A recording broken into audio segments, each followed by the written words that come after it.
தேனி மாவட்டம் தேவதானப்பட்டி காவல் நிலையத்துக்கு உட்பட்ட பகுதியிலிருந்து வழக்கறிஞராக இருந்து வருவர் பாண்டியராஜன் தனது கட்சிக்காரருக்காக காவல் நிலையத்தை சென்றிருந்தார். அப்போது பார்த்தோன்னா காவலர்களுக்கும் வக்கீலுக்கும் ஒரு வாக்குவாதம் ஏற்பட்டதாக கூறப்படுகிறது.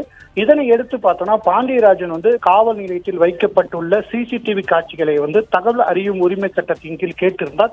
அந்த காட்சிகளை பார்த்தபோது ஒரு முக்கியமான சம்பவம் நடந்தது தற்போது வெளியுலகத்துக்கு வந்திருக்கு. அந்த காட்சியில பார்த்தோம்னா ஒரு இளைஞரை காவல் நிலையத்துக்கு காவலர்கள் சட்டையை பிடித்து உள்ளே அழைத்து வருவதும் அவரை காவல் நிலையத்தில் உள்ள ஒரு அறையில் வைத்துக் கொண்டு அவரை சராமரியாக தாக்குவதும் லத்தியை எடுத்து அவரை அடிப்பதும் அவரை கன்னத்தில் உதைப்பதும் இதுவும் இல்லாம பார்த்தோம்னா காவலர்கள் தனது பூட்ஸ் காலால் அந்த இளைஞரை மாறி மாறி தாக்குவதும் போன்ற காட்சிகள் இடம்பெற்றிருக்கு.